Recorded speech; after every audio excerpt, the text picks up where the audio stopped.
आज की इस वीडियो में हम खवातीन के बगल में होने वाले गिल्टी या गुदूद के बारे में बात करेंगे और हम जानेंगे कि यह गुदूद खवातीन में किन वजूहात की बाइस हो सकता है।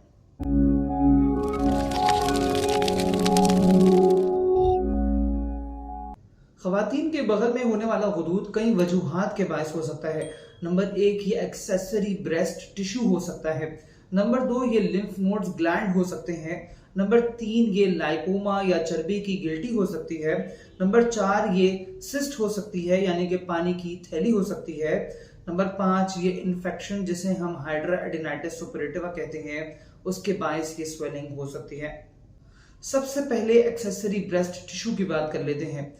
नॉर्मल ब्रेस्ट या छाती के वो गुदूद जो दूध बनाते हैं वो निपल के इर्द गिर्द छाती में मौजूद होते हैं और बगल की जानिब नहीं जाते, मगर चंद मरीजों में ये एबनॉर्मली बगल के अंदर गुदूद बन सकते हैं जिसे हम एक्सेसरी ब्रेस्ट यानी इजाफी छाती कहते हैं।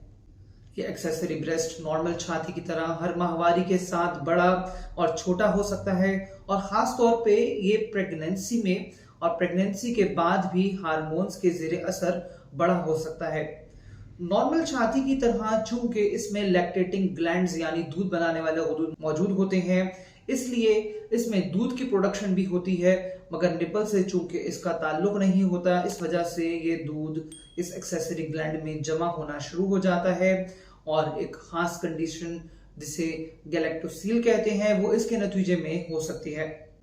इसकी तशखीस के लिए मरीज की हिस्ट्री यानी कि इसकी तकलीफ के बारे में मालूमात और दूसरा अल्ट्रासाउंड काफी होता है।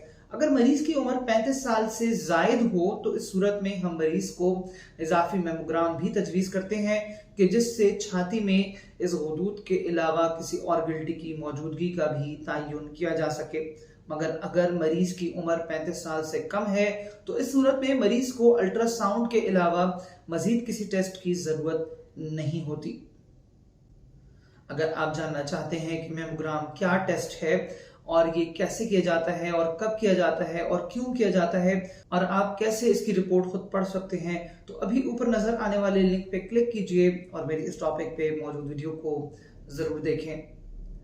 इसके इलाज की बात करें तो इसका इलाज ऑपरेशन और बगैर ऑपरेशन दोनों तरीकों से किया जाता है। बगैर ऑपरेशन के इलाज में गर्म कपड़े से सेकाई, टाइट अंडरगारमेंट्स का इस्तेमाल, दर्द की अद्वियात और विटामिन के सप्लीमेंट मरीज को तजवीज किए जाते हैं।